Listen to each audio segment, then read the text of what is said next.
Bismillahirrahmanirrahim. Assalamualaikum warahmatullahi wabarakatuh. Salam sejahtera, selamat petang. Baik, bersiaran bersama saya pada petang ini di Bilik Kerja Khusus STPM Sekolah Menengah Pesan Zanat Kota Baru. Dan slot pada petang yang berbahagia ini berkaitan dengan laras bahasa. Baiklah, secara mukadimahnya, kalau kita sebut tentang laras bahasa ni gini baik, mengikut logat kita, kalau kita katakan dalam keadaan awak lah, awak dengar ada beberapa orang yang bercakap di bawah Jambatan Tok Bali, dia bercakap benda ataupun isi yang berkaitan dengan ikan, sotong, udang dan seumpamanya. Baik, situasi kedua, mungkin satu masa awak pergi ke restoran di Kota Baru. Bila makan, di sebelah awak tu ada sekumpulan, nampak macam toko korporat. Mereka bercakap pasal bond, tentang share, tentang suit, faedah suit. Dia orang kata tentang bagaimana keuntungan benefit diperoleh, macam mana penawaran dan bagaimana pula keadaan kawal pasaran dan sebagainya. Jadi seolah mereka tu bercakap pasal ekonomi. Baik, kemudian bila awak menghadiri satu majlis, satu program lawatan dengan Cikgu Solah ke Cameron Highland, awak bercakap pasal struktur tanah ni nampak tak berapa teguh lah. Dia punya lapisan-lapisan ni, kalau kita lihat sini ada butiran batu kerikil, sini pula nampak macam pasir yang boleh endap, dan itu kebanyakan kosakata digunakan berkaitan dengan geografi. Situasi terakhir, contohnya, awak masuk ke dapur rumah awak, mak awak kata, mula-mula sekali tu kita kena tumis dulu bawang tu, lepas tumis tu barulah kita masuk dalam kuali yang kedua tu. Kemudian bila kuali yang pertama dah panas, masukkan pula ramuan yang pertama. Jadi tu kenapa tu? Macam resipi nak masak apa-apa kan. Jadi semua tu dikaitkan dengan laras. Baiklah. Jadi secara ringkasnya, laras ni berkaitan dengan pemilihan perkataan atau frasa dan susunan ayat itu sendiri. Baiklah, secara ringkas saya ulang balik. Kelebihan pasal laras ni ialah gaya bahasa dalam bidang tertentu. Saya ulang.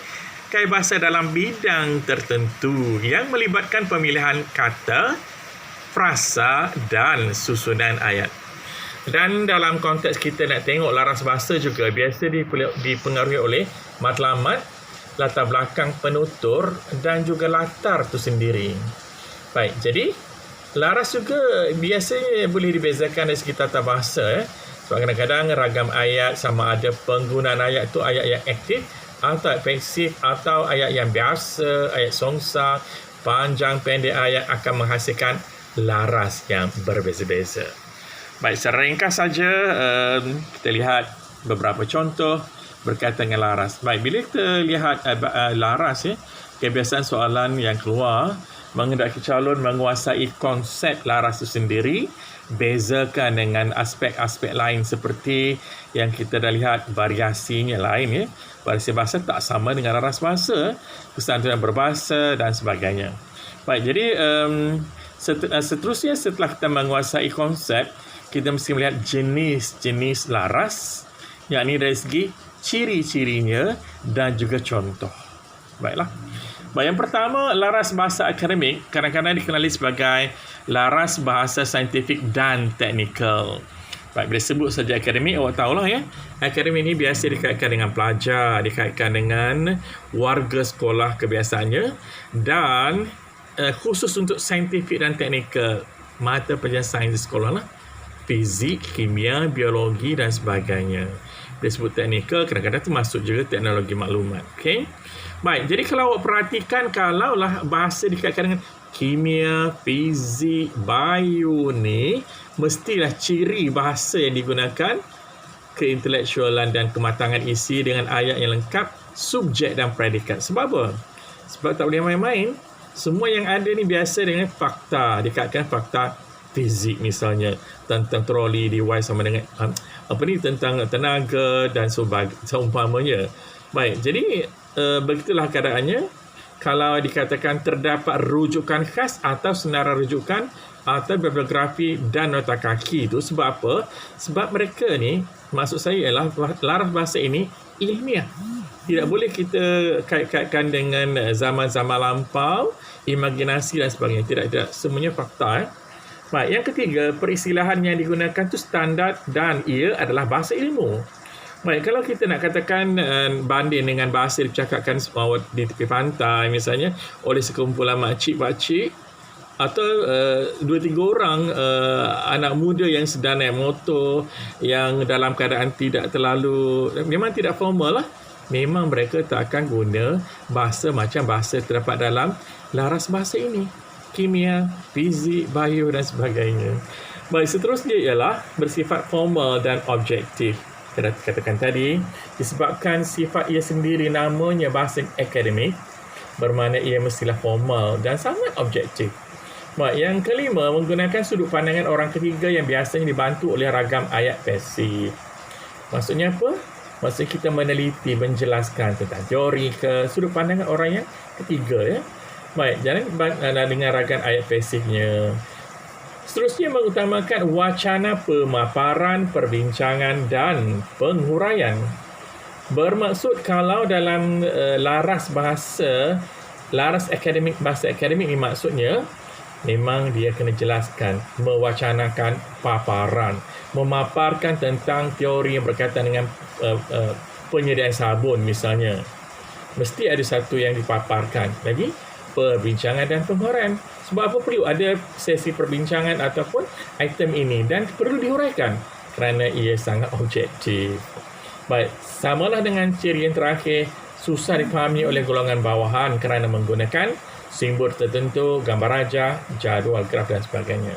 Samalah masa awak tingkatan 5 dulu misalnya, awak masuk makmal kimia, makmal fizik, dan awak akan telitikan yang banyak menggunakan rada, simbol, rajah, graf dan sebagainya. Sebab apa? Sesuai dengan namanya laras bahasa akademik. Lebih kepada sains, subjek sains. Okey? Baik, jadi kalau dalam peperiksaan awak kena hafalah sekurang-kurangnya satu contoh sebarang ayat yang dikaitkan dengan laras akademik. Tak kira lah, bidang sains, kimia, fizik, bio, saya baca dari contoh yang ada. Untuk berlawan sinar X, analisis terma dan kajian mineral bahagian pasir, tanah perlulah diasingkan mengikut saiznya, iaitu analisis granularik dibuat atas tanah halus. Baik, bunyi macam sangat akademik, ya. Baik. Seterusnya, laras undang-undang. Di mana boleh kesan laras undang-undang? Di mana tempatnya kita biasa dengar orang bercakap tentang istilah-istilah berkaitan laras bahasa undang-undang? Ya, biasanya di mahkamah lah. Kalau ada dalam berita televisyen pun awak akan dengar. Kalau sedutan kes dari mahkamah, kita akan dengar, ya. Baik, jadi sebenarnya laras bahasa undang-undang ini berhubung prinsip perundangan dengan frasa sendi nama yang tidak digunakan dalam bidang teknikal lain, tanpa graf dan tanpa gambar. Baik, boleh faham kan? Yang tanpa graf, tanpa gambar sebab melibatkan perbicaraan ke, biasa tidak ada sebarang paparan yang dibuat pada skrin menggunakan graf ke, biasa tidak ada. Baik, yang kedua, mementingkan ketepatan. Sebab apa? Undang-undang, undang-undang. Keobjektifan, kepersisan. Kepersisan itu penting. Dalam peperiksaan beberapa kali tanya tentang ciri kepersisannya ada pada laras undang-undang, ya. Keringkasan serta kejelasan. Baik, contoh perkataan yang biasa kita jumpa. Kalau jumpa perkataan ini memang wajiblah ia laras undang-undang. Habeas corpus, obiter dictum, defendant, yang tertuduh, yang dituduh dan sebagainya. Sebab dia tak guna istilah ni dalam keadaan biasa di rumah kita. Ada dapur mawak. Okey, yang dituduh dikadaki menggoreng ikan sekarang. Defendant, sila datang bersedia untuk mendapatkan makanan. Kita tidak guna. Tak guna. Memang ini dikaitkan dengan undang-undang di mahkamah, di balai polis jaran-jaran dan sebagainya. Baik, contoh ayat yang perlu hafal, tak perlu hafal yang ini, buat sendiri, ya. Masukkan istilah-istilah berkaitan dengan undang-undang. Defendant membantah pada awal proceeding bahawa plaintiff kerana tindakannya dia stop daripada mempersoalkan kesalahan larangan PBJ itu. Tindakan tersebut termasuk menarik diri kes yang di Mahkamah Tinggi meminta maaf kepada defendant. Contoh yang kedua, setelah saman disampaikan dan tata cara penyampaian dibuat, pendaftar harus memberi notis pada plaintiff atau peguamnya mengenai hal jitu dan mengenai cara saman disampaikan. Baik, jelas ya? Tidak ada yang perlu awak gusarkan, hafal saja ciri dia dan contoh. Baik, yang ketiga, laras agama. Saya rasa tak perlu dipanjangkan. Sebab apa? Sebab awak sudah tahu memang menyata perkataan dengan leksikal atau kosakata bahasa Arab. Baik, biasa disebut Arab yang dikatakan dengan agama ni, dia ada message. Message ni ada didaktik. Didaktik ni pengajaran ya. Dan berbau ketuhanan, kadang-kadang tekan yang diambil daripada Al-Quran dan Hadis, kisah Nabi, para sahabat serta kes ibarat yang digali daripada cerita Arab Farsi. Baik, jadi sini nak beritahunya semua yang baik yang dikatakan laras agama tu adalah ciri dia lah. Saya kata bermula nak beritahunya banyak contoh awak boleh ambil asalkan istilah yang diguna itu yang buat dalam contoh itu ada dikaitkan dengan agama. Al-Quran ke, kata hadis ke, sirah ke dan sebagainya. Nak ambil contoh senang, ambil je lah. Katakan rukun Islam sememangnya perlu di rukun Islam tu sendiri memang akan masuk dalam ras agama. Okay? Nak cakap pasal puasa misalnya, semua orang Islam wajib berpuasa pada bulan Ramadan. Wajiblah puasa. Laras agama saya. Okey, seterusnya ialah tentang laras bahasa sastra. Kadang-kadang dipanggil laras bahasa kreatif.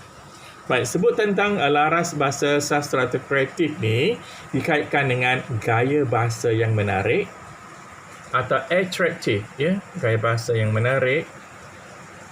Lagi, imaginatif dan kreatif, sama ada bentuknya preskriptif, naratif, deskriptif atau juga puitis. Banyaknya T.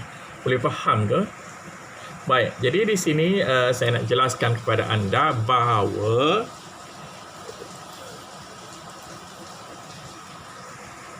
bila tersebut tentang laras sastra atau kreatif ni, awak boleh faham.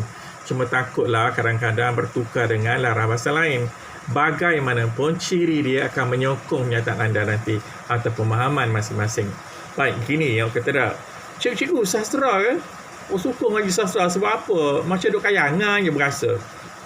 Baik. Orang, kalau disebut orang lah di kayangan tu, mestilah ada ceritanya. Mesti ada cerita. Bila ada cerita, ada plot. Ada plot, adalah contoh perkataan kerana mereka juga diandaikan bercakap. Cakap sampai tu. Ada dayang-dayang agaknya di kayangan. Lagi ada raja dan maisuri agaknya di kayangan. Ada dewa-dewi. Jadi bahasa itulah. Kalau tak ada bahasa itu, sekurang-kurangnya ada khayalan. Khayalan, imajinasi lah. Imajinasi, itulah sebabnya cikgu telah tadi. Gaya bahasa yang menarik, imaginatif, kreatif. Jadi, kena sebut apa cikgu imaginatif? Come from basic word imagine. How you imagine something. Bagaimana membayang-bayangkan. Sekarang nak tengok, awak teropong pun tak nampak ni orang di angkasa. Mungkin boleh nampak, tapi kalau nak tengok orang di kayangan, tak ada. Itu sebab kena imagine je. Kreatif dirujuk kepada kalau suasana lah mereka di kayangan dengan cantiknya suasana yang digambarkan. Tak ada di kayangan ada pencemaran ya, tak ada. Angkasa mungkin ada agaknya sikit-sikit pencemaran udara asal, tapi di kayangan dibayangkan semua menarik dan cantik ya. Jadi imajinasi yang dikaitkan dengan kreatifnya di sana menjadikan ayat-ayat disebut dalam keadaan yang sangat menarik. Mungkin puitis ayatnya. Baiklah. Jadi kita lihat ya, ciri-ciri laras sastra. Jangan pula awak bayangkan sebut laras bahasa agak kayangan. Ginilah orang sastra akan belajar pasal pantun, syair, cerpen, novel, drama. Itulah maksudnya. Itulah maksudnya. Jangan ternampak kayangan lebih daripada yang sepatutnya. Yang pertama ialah berkonotatif. Konotatif ni maksudnya dia ada maksud lain daripada maksud yang telah dipaparkan.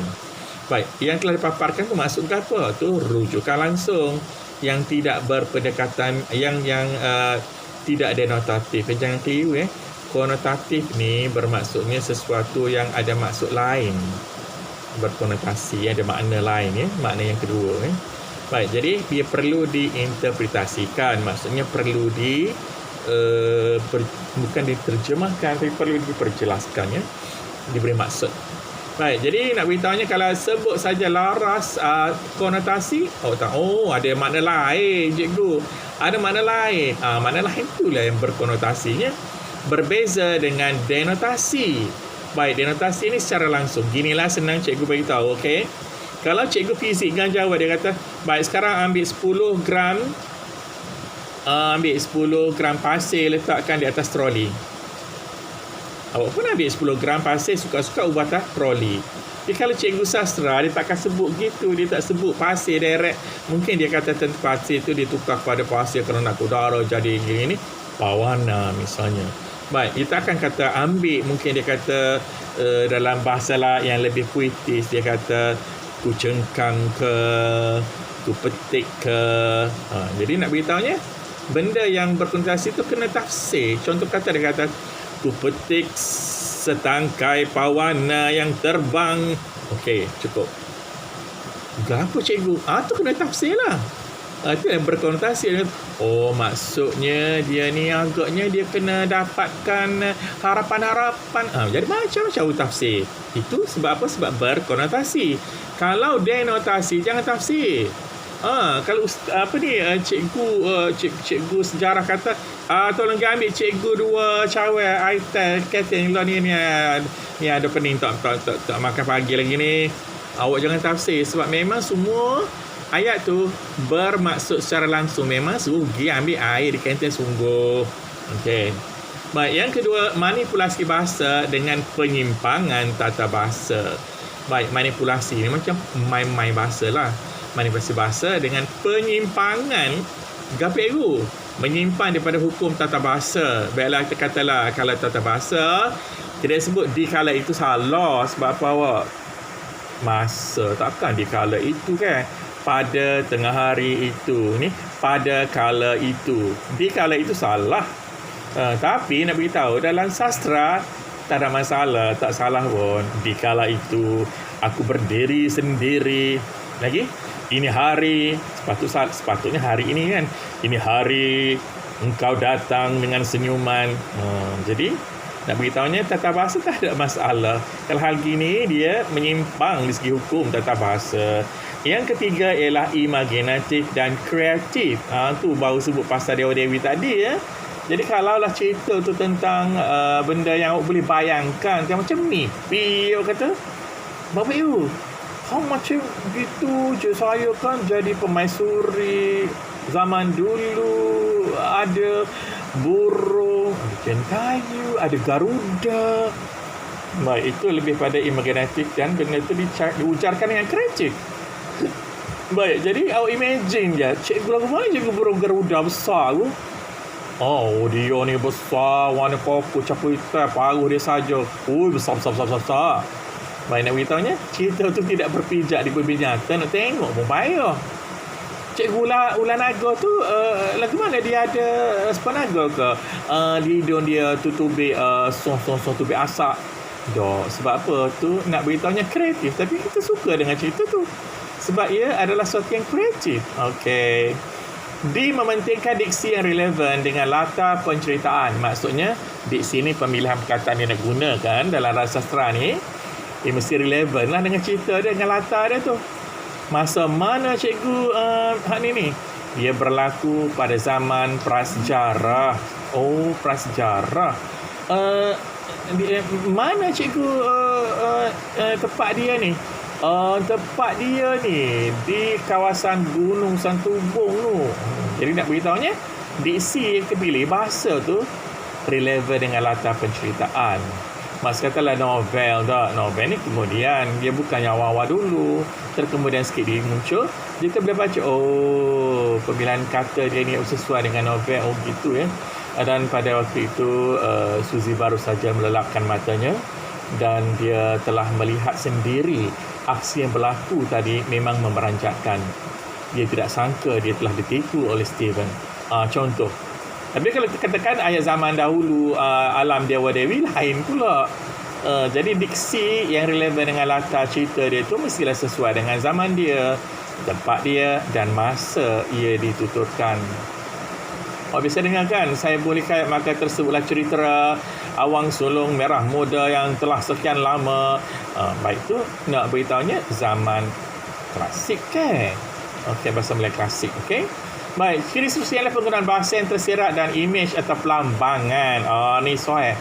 Awak nampak saja imej berkaitan dengan personifikasi, metafora, simile dan seumpamanya. Maksudnya apa?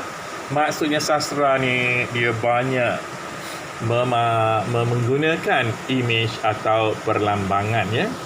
Tahulah kalau saya katakan zaman dahulu putera puteri memang comel dengan keadaan apa dia dilambangkan, apa dibayangkan tentang betisnya misalnya. Dikata macam puting padi ya. Diceritakan macam apa ni, kalau pipi pula macam pauh dia layang. Macam mana pauh dia layang ya? Kalau dia katakan tentang panau pula, tak panah tu, dia kata dia macam cindai. Lawanya, padahalnya panah, naik panah. Okey, jadi yang senang kata gini, tak apa cikgu, saya nak kahwin, saya nak set biru. Berapa pula nak set biru? Biru romantik juga kan? Tapi cikgu, saya nak warna fluorescent, kuning oranye. Kuning oranye tu gapo jadi nak bermain dengan warna-warna pula. Kalau berlambang imej warna biasa kita putih tak? Putih untuk suci, murni, jernih, suci. Kalau hitam, lawan putih pula. Kelam, muram, bermasalah kalau punya hitam dah. Cikgu, kalau misalnya merah itu, merah ni imej darah pula, menakutkan, menggerunkan, berbahaya. Jadi sesuai dengan awak lah. Pakai baju merah hambat lembu, bahaya.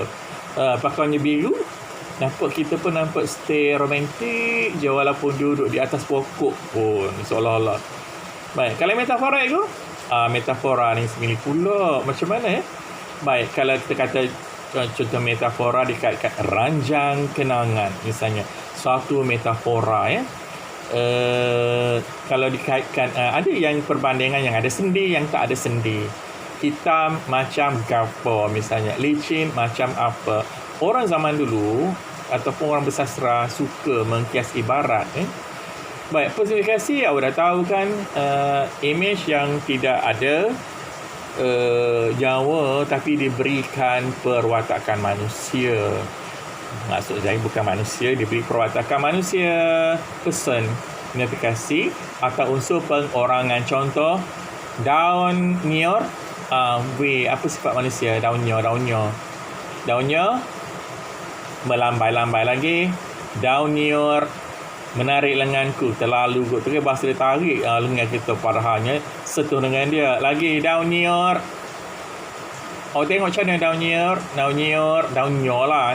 Daun nyor melambai, cakap dah menarik-narik tangan dia, cakap dah daun nyor. Mungkin nak kata tersenyum sinis. It's okay, tak ada masalah. Kalau kipas dalam kelas bilik kita ada kipas menarik, rancak. Lagi kipas buat apa? Kipas sedang menjeling. It's okay. Kipas jealous kau awak dia jeling. Lagi sifat manusia, kipas sedang berlari pantas. Okey. Itulah, senang aja. Baik, kemudian yang terakhir cirinya ialah hidup dan puitis.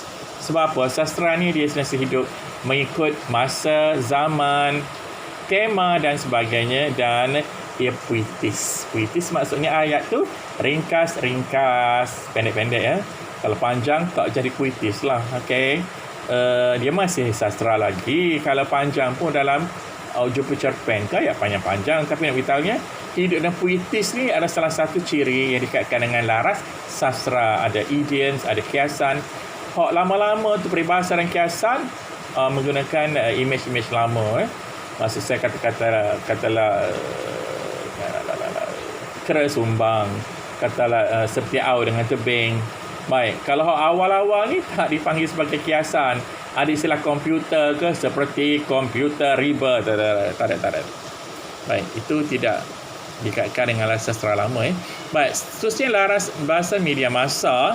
Sebut tentang media massa, awak tahu tentang mass communication, awak tahu tentang media yang ada di pasaran, wayama televisyen zaman dulu yang menyalurkan info dan pelbagai maklumat hinggalah pada gadget masa kini. Tetapi dalam cerita kita ni, kita melihatnya tentang laras bahasa dia. Awak faham kan? Macam mana nak menyatakan sesuatu bahasa kita tu dikaitkan dengan media massa. Adakah dia ni kena cakap panjang-panjang? Adakah pendek-pendek? Adakah macam sastra tadi, berlengkut-lengkut puitis ke misalnya? Kita lah maksud termik. Atau kena cakap macam bahasa undang-undang? Atau kena buat macam... sebenarnya, dia dalam konteks media massa ni, kita jumpa dia dalam esei ke, berita ke, rencana ke, tak kira rencana berkaitan dengan hiburan ke, rencana berkaitan dengan masalah atau isu semasa ke. Baik, jadi nak beritahunya ciri media massa antara larasnya ialah, antara ciri laras media massa maksud saya, yang pertama ringkas pada tepat. Bayangkan dalam radio, kalau waktu petang kan, Juruhebah radio tu panjang cerita. Sebentar lagi kita akan mengikuti beberapa maklumat berkaitan dengan musim hujan yang disampaikan oleh orang yang penting di Kelantan, iaitu cara-cara pencegahan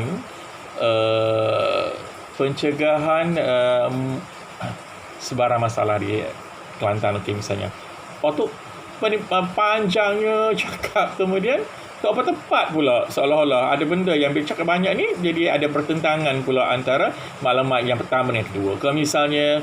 Jadi nak beritahu je, bukan ya, kalau media massa larasnya mesti ringkas, padat dan tepat, barulah link dengan media massa.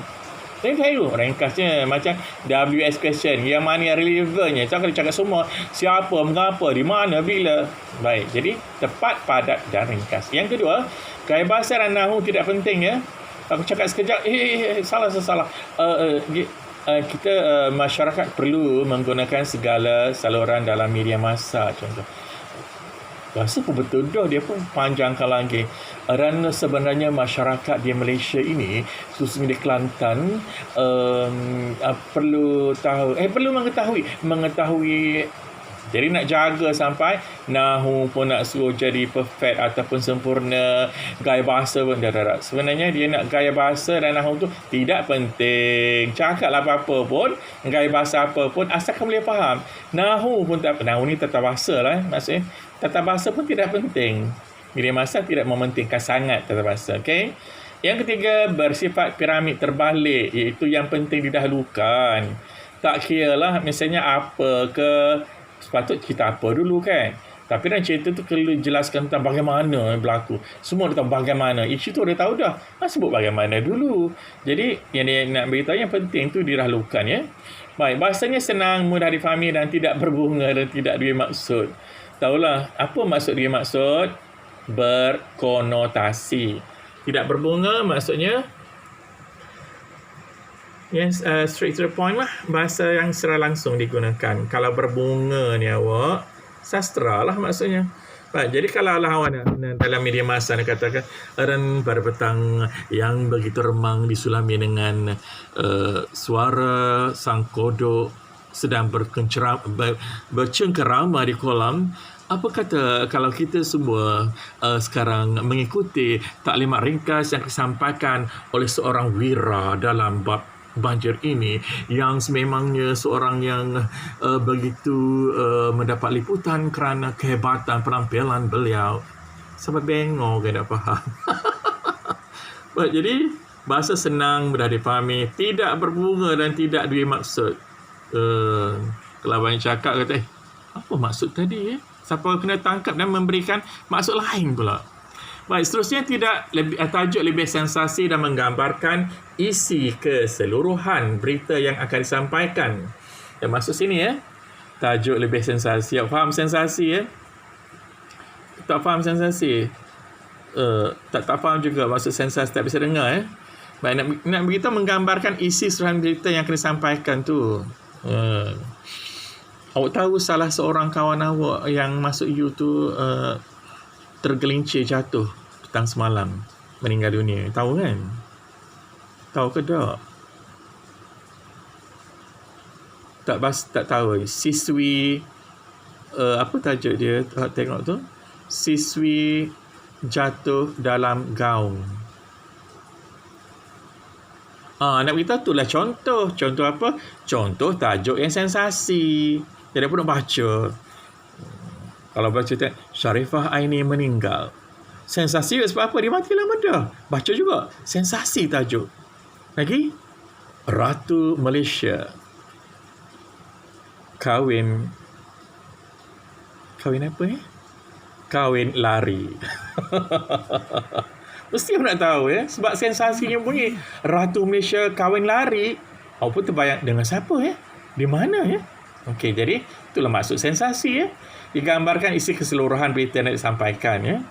Baik, jadi nak beritahu tadi ya, saya buat lolok tadi ya, contoh je siswi tu. Baik, jadi ringkasannya, contoh kena kata budak tadika mangsa lemas. Budak tadika mangsa lemas. Oh. Kita pun baik sesudah mati telah dijanjikan. Kita pun tafsir juga kan. Ataupun dia dalam bentuk petikan, jangan tuding jari pada kami. Timbalan Perdana Menteri. Jadi semua ni contoh judul berita. Inilah contoh sensasi.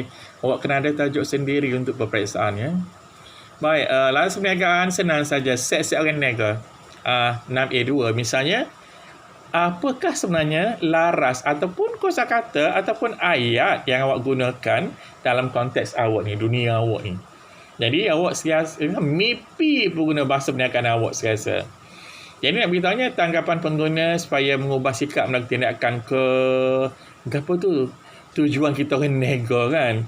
Gapo cikgu membentuk tanggapan pengguna mengubah sikap? Sebelum ni guna sabun cat tukur, nak guna sabun cat angsa pula. Sebab banyak buih misalnya. Baik, jadi nak beritahunya digunakan dalam apa kalau niaga? Dalam iklan-iklan.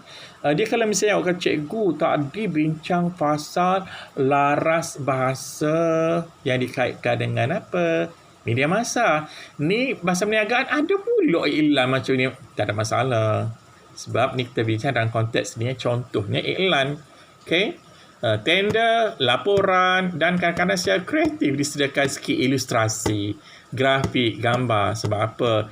Sebablah kalau benda tu orang berminat tapi nak tengok gambar tak ada, jadi orang tak berapa faham. Mungkin orang tak berapa minat untuk mendalami, untuk melihat benda tu. Dan benda ni prospek perniagaan, jadi salah lah kan. Contohnya, yang awak kata nak buat pondok satu dekat rumah awak tu. Jadi, belum tengok, ada iklan berkaitan dengan pondok kreatif ala chalet misalnya. Dia pun tunjuk gambar. Ayah awak tertarik. Itu maksudnya ada ilustrasi, ada grafik, ada gambar. Baik, jadi dalam konteks ini ada beberapa item dikaitkan dengan laras bahasa perniagaan. Yang pertama, dia ada slogan biasanya. Bersih, harum dan menawan. Ni gapo ni? Kuih. Tak okey, kuih bersih, harum menawan. Mungkin dikaitkan dengan air wangi kot.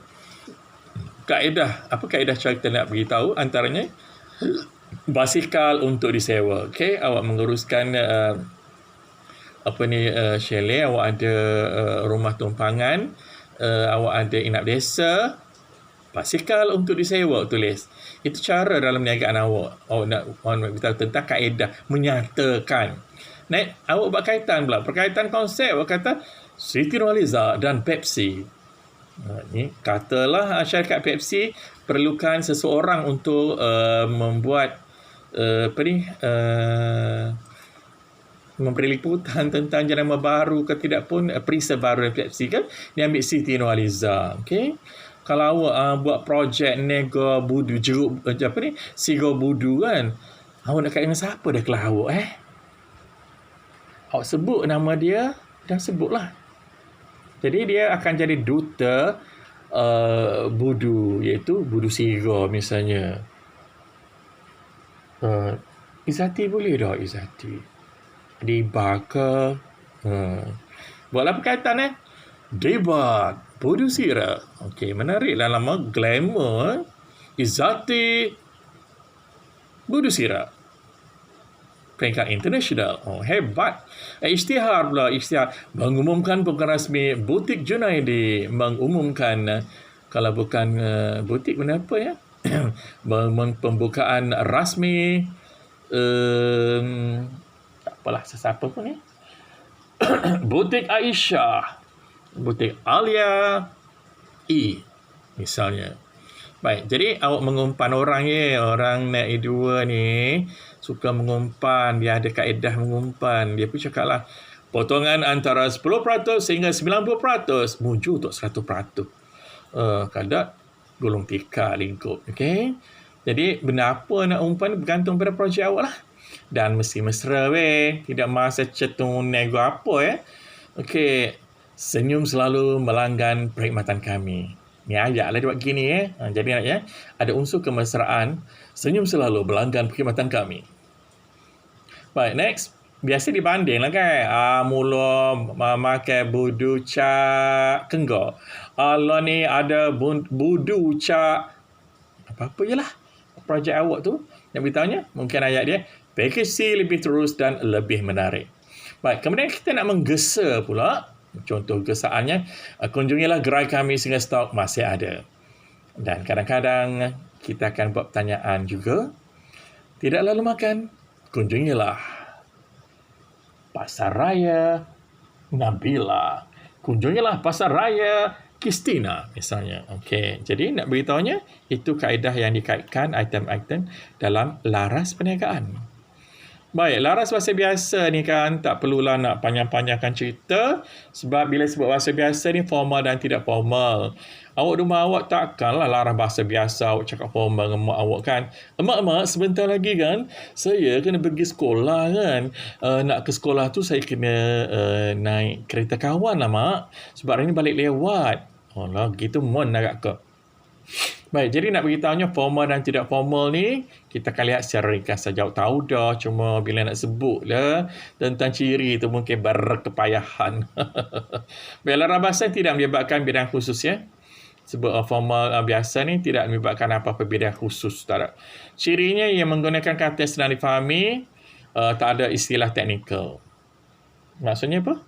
Maksudnya tak adalah kata istilah yang lebih kepada fizik ke, lebih kepada mathematician ke. Baik, jadi tak adalah kata pinjaman pelik-pelik siapa orang dengar apa pelik ke yang rasa sebab awak guna istilah kata pinjaman dari Arab semua. Mentang-mentang lah balik Mesir padahal 10 tahun dah. Baik, susunan ayat pula memang ayat mudah. Lagi gaya bahasa ringkas padat sederhana. Baik, laras bahasa biasa dibagi pada dua, rasmi atau formal. Okey. Fahamlah dalam konteks majlis rasmi, surat kiriman. Kalau ni tak nulis surat kan, nak beritahunya notis-notis ke rasmi lah tu biasanya ya. Baik, contoh Zulkiman bin Mukri, aku nikahkan Dikau dengan Zabidah binti Yusuf dengan mas kahwinnya RM5,000 tunai. Rasmi kah? Rasmi awak. Walaupun atas masjid mungkin tak amal hadir sebab PKPB pun benda ni kena sebut gini. Tak ada kata tak sebut. Oh cikgu dah pakai tunjuk-tunjuk. Boleh. Kena sebut juga. Baik, kemudian yang kedua tidak formal. Ni biasalah. Sangat biasa dengan awak. Dalam bahasa biasa tidak formal ni kan. Tak kira lah awak nak cikgu. Dia kacau begitu semua. Kenapa? Nak ayatnya? Awak pun boleh, semua akan faham dia cakap apa tu sebab dia gunakan subjek atau predikat ke objek yang dicakapkan tu orang lain tahu belaka dah. Letih dah. Adakah awak dengan saya lagi? Tu contoh dia dah. Contoh tidak formal. Okey. Jadi banyak lagi laras lain yang kita tak yang tak berkesempatan agaknya.